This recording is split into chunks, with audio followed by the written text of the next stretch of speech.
À Biarritz, faut-il débaptiser le quartier de la Négresse? Le tribunal administratif de Pau doit examiner aujourd'hui le recours d'une association qui demande le changement du nom de ce quartier. Elle estime que ce nom revient à promouvoir sur l'espace public des clichés racistes et des clivages sexistes. Des habitants défendent ce nom par habitude. Alors vous avez effectivement deux mondes qui s'opposent, une tradition et puis un mot qui n'est plus aujourd'hui dans le langage courant. Personne ne qualifierait une femme noire de négresse. Personne, parce qu'effectivement, c'est péjoratif, bien évidemment, que d'utiliser ce terme-là. Nous sommes avec Carfa Diallo, qui est président de l'association Mémoire et Partage. Bonjour, monsieur Diallo. Bonjour Monsieur Pro. Vous habitez où? Vous êtes où, monsieur Diallo? À Toulouse? À Biarritz? Non, je suis bordelais, mais j'habite à Bordeaux et puis je suis là sur l'autoroute qui me ramène donc à Biarritz et à Pau pour assister à cette audience. Oui. Oui, parce que l'association que vous présidez a déposé un recours il y a 3 ans pour changer le nom de ce quartier qui pourrait, selon elle, retrouver sa dénomination basque d'Arosta, ce qui veut dire poussière, antérieure aux délibérations municipales de 1861, puis 1986 en faveur du mot négresse. Évidemment, ce mot, plus personne, je le disais, monsieur Diallo, ne l'emploie aujourd'hui. Absolument, vous êtes très bien renseigné, Monsieur Pro. Cette question est une question qui pose véritablement la question de l'espace public.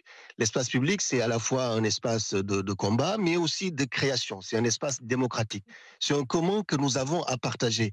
Nous sommes tous héritiers, hein, souvent involontaires, de dénominations, de pratiques, de cultures, de ce que certains peuvent assimiler comme des traditions. Et il nous appartient aujourd'hui de les interroger. Il y a, je crois, dans toutes les grandes villes maintenant du monde, une interrogation sur l'environnement, sur ce qui nous entoure. Est-ce que c'est éthique? Est-ce que ça respecte la dignité des personnes? Est-ce que ça respecte le vivant?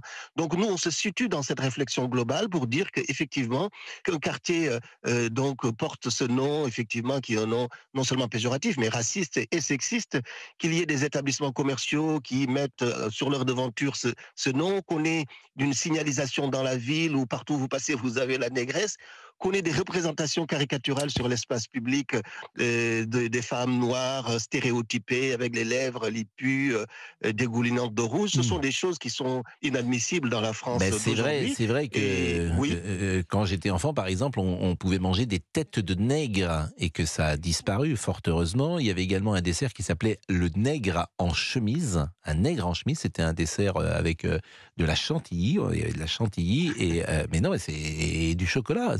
On en était là. Je ne parle même pas de Yabon, Badania, etc. Et je crois qu'il y a oui. encore dans les années 80 un petit biscuit qui s'appelait Bamboula. Oui, c'est Oui, vrai. oui, tout Oui, à oui, fait. exact. Vous savez, mais c'est absolument monsieur incroyable. Pro, Il y a 30 ans, c'était, je crois, Lu qui commercialisait, ça nous paraît complètement fou, d'avoir des mhm. petits gâteaux secs, c'était des petits gâteaux qui s'appelaient Bamboula. Oui, tout à fait, monsieur Pro. Vous savez, euh, c'est vraiment la critique de la domination Ouais. et des privilèges. Comment appelait-on les femmes il y a 2 siècles ou 3 siècles? Comment appelait-on même les homosexuels il y a 40 ou 50 ans en France? Comment Mm. appelait-on les gens différents ou les gens pauvres? Il y avait tout un ensemble de langages, de mépris, Qui a changé, effectivement. On marque une pause, monsieur de Diallo, et raval. Emmanuel va vous apporter la contradiction. Dans une seconde, Emmanuel habite Biarritz et elle est fondatrice de l'association Biarritz de demain. Donc elle nous dira ce qu'elle pense de cela. Alors Emmanuel est avec nous. Bonjour Emmanuel, vous habitez Bonjour Biarritz? Pascal Pro, Vous êtes exactement, j'habite Biarritz. fondatrice de l'association Biarritz de demain et peut-être souhaitez-vous apporter la contradiction à monsieur Diallo puisque vous êtes pour garder ce quartier nommé tel qu'il est depuis de nombreuses années, c'est-à-dire le quartier de la Négresse. Écoutez, j'ai écouté l'homélie du père Diallo. En effet, chaque fois que la population biarrote a été consultée, parce que nous avons été consultés, les Biarrots ont toujours refusé de changer de nom. Alors, il faut arrêter de vouloir importer un conflit là où il n'y en a pas, monsieur Pro. Pour les Biarrots, ce nom est complètement vidé de toute substance raciste. Ça fait partie de l'identité de Biarritz, de l'identité du quartier. D'ailleurs, à l'époque, quand Biarritz avait 2 gares, la gare de ce quartier s'appelait Biarritz-la-Négresse, ça faisait partie du langage courant et ça posait aucun problème. Et moi, je pense que ce n'est pas des arrêtés de justice qui vont défaire les usages des Biarrots. Et d'ailleurs, vous parlez donc de ce nom, la négresse. Sur ce terme-là, moi, je préfère plutôt me référer à un grand poète qui a marqué notre histoire, à un grand académicien qui a réhabilité le mot négritude. Je parle de Léopold Sédar Senghor ou même d'Aimé Césaire, plutôt que les théories woke qui ont été justement présentées par Monsieur Diallo. Alors il faut vraiment arrêter de vouloir déconstruire l'histoire.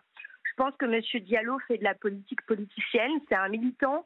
Il est élu écologiste. Non, mais Emmanuel, si vous me permettez, moi j'essaye toujours d'être le plus honnête possible et au plus près de ce que je pense. Je suis journaliste, comme vous le savez, et je parle dans la journée quand même quelques minutes et parfois quelques heures. Jamais, vous entendez bien, je n'utiliserai le mot nègre ou négresse pour qualifier aujourd'hui un noir. Jamais. Jamais, Emmanuel, le monde a changé. Vous parlez d'Aimé Césaire, je l'entends. Vous parlez de Léopold Senghor, je l'entends également. Mais je sais que, de la même manière qu'il y a des choses qui ont changé, on ne le percevait peut-être pas. Le blackface, qui était pratique courante il y a quelques années, effectivement, aujourd'hui, il n'est plus admis. De la même manière, il y avait un célèbre sketch dont on a parlé 50 000 fois de Michel Leleb. On ne l'admet plus aujourd'hui. C'est-à-dire que la société, ce qui pouvait être admis dans la société il y a 20 ou 30 ans, mais sur plein de sujets d'ailleurs, c'est vrai aussi sur le rapport aux femmes, sur le rapport aux homosexuels, etc. La société change, Emmanuel. Vous en convenez. Et là,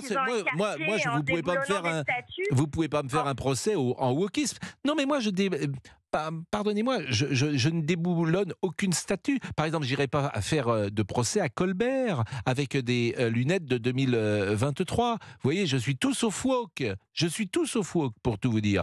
Je mets en perspective, de la même manière que j'irai pas faire à Napoléon le procès de l'esclavage ou de misogynie, parce que je pense que ça n'a pas de sens. En revanche, dans l'espace public, je peux comprendre. Je ne dis pas que j'ai une position définitive, mais je peux comprendre que le mot négresse pour qualifier une place, forcément, ça peut poser problème. Voilà, ça peut poser problème. Ça peut poser problème. Moi, je pense que combattre le racisme est un combat important, mais c'est pas en débaptisant un quartier, en déboulonnant des statues, en réécrivant l'histoire. C'est pas déboulonner les statues, là. C'est pas réécrire non plus l'histoire, si vous me permettez. Justement. Je pense que c'est encore autre chose. C'est pour ça que tous ces sujets sont nuancés. C'est pas déboulonner une statue.